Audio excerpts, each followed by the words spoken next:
एक गांव था। उस गांव में ऋतिक अपने बेटे ईशान के साथ रहते थे।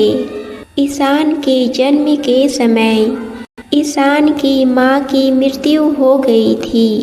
ऋतिक ने दूसरा विवाह नहीं किया कि पता नहीं नई मां बच्चे को अपना बना पाएगी या नहीं। वह अपने बेटे को बहुत प्यार करते थे। कभी भी उन्होंने उसे माँ की कमी का एहसास नहीं होने दिया। उसके लिए नए नए व्यंजन बनाते और सारे काम खुद ही करते।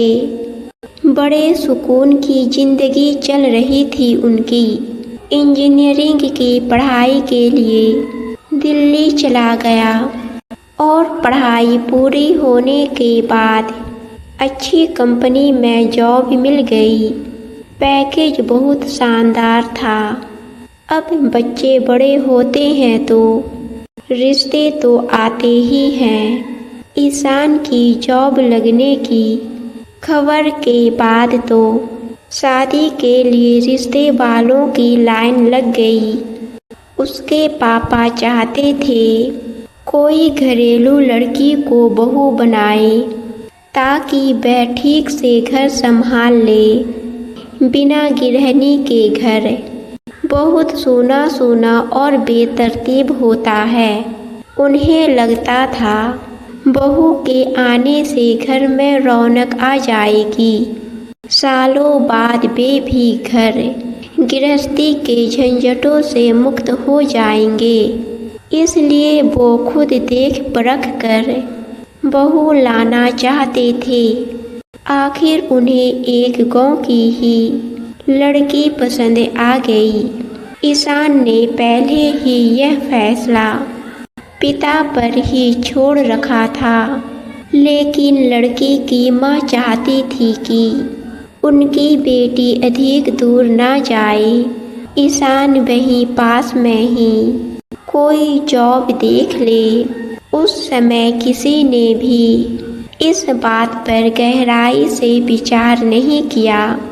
1-2 साल तो आराम से गुजर गए, लेकिन बाद में बहू ने माँ बाप के कहने में आकर उस पर दबाव बनाना शुरू कर दिया कि वह मुंबई से यहाँ शिफ्ट हो जाए। रोज रोज की किचकिच से परेशान होकर वह जॉब छोड़ घर आ गया। कुछ दिन बाद अचानक उसके पिता को हार्ट अटैक आया और वो इस दुनिया से चले गए। ईशान को अपने पिता से बहुत प्यार था। इससे उसे बहुत सदमा लगा और वह बहुत उदास रहने लगा। नौकरी भी नहीं थी, अतः दिन काटना भारी होता जा रहा था। आसपास के इंडस्ट्रियल एरिया में जो जॉब मिल रही थी वो उसके मन की नहीं थी और पैकेज भी काफ़ी कम था। धीरे धीरे निराशा घेरने लगी। उसने पत्नी निशा पर ही सारे ध्यान केंद्रित रहता। उसका दोनों में ही बहुत प्यार भी था। वह निशा को एक पल के लिए भी अकेला नहीं छोड़ता। वह खाना बनाती तो किचन में कुर्सी डालकर बैठ जाता और बातें करता रहता।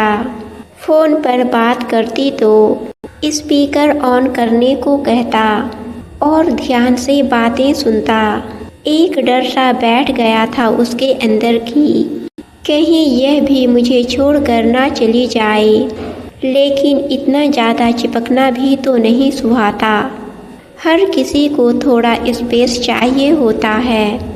हद तो तब हो गई जब वह छत पर कपड़े डालने जाती तो भी साथ जाने लगा। फ्रेश होने जाती तो गेट ही खटखटाता रहता। अब निशा को समझ आने लगा था कि यह स्थिति नॉर्मल नहीं है, ये पागलपन के लक्षण थे। उसने फ़ोन करके माँ और पिता को सारी बातें बताई। अगर वह उसकी बातें नहीं मानती तो बुरी तरह पिटाई भी करता। परेशान हो चुकी थी वह ऐसी दीवानगी से। डॉक्टर के पास जाने को कहती तो वह डॉक्टर के पास भी नहीं जाता। पड़ोस में किसी से बात नहीं कर सकती थी। घर में कोई सपोर्ट करने वाला नहीं था। अब उसको इस प्यार से डर लगने लगा था। मारपीट करते समय वह अपने होश व हवास खो बैठता, लगता मार ही डालेगा। एक दिन अपने पिता को बुलाकर उसने कुछ दिन के लिए ईशान को अकेला छोड़ना उचित समझा। उसे लगा इससे स्थिति सामान्य हो जाएगी। पिता के साथ भी उसने बहुत ही गलत तरीके से बात की तो उसने उस पर हाथ उठा लिया। मामला और भी बिगड़ गया। वह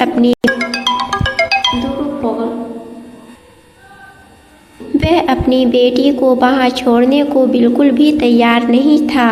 जब निशा रिक्शे में बैठने लगी तो वह रोने लगा। मैं मर जाऊंगा, जी नहीं पाऊंगा तुम्हारे बिना। मत जाओ निशा, रुक जाओ। लटक गया वह रिक्शे से। पर उस दिन निशा न जाने कैसे पत्थर बन गई थी। उसका करुण क्रंदन भी निशा के हृदय को भेद नहीं पा रहा था और वह उसे बिलखता हुआ छोड़कर चली गई। 3 दिन बाद रास्ता चलते लोगों को महसूस हुआ कि उनके घर से बदबू आ रही है। पुलिस को सूचना दी गई। अंदर बेड पर ईशान निशा की फोटो को सीने से लगाए चिर निद्रा में लीन था। निशा को सूचना दी गई। वह रोती जा रही थी। तुम्हारी हद से ज़्यादा दीवानगी ने हमारी जिंदगी को नरक बना दिया। अब मैं कैसे जीऊँगी तुम्हारे बिना। दोस्तों, आपको कहानी पसंद आई तो हमारे चैनल को सब्सक्राइब और वीडियो को लाइक ज़रूर कीजिए।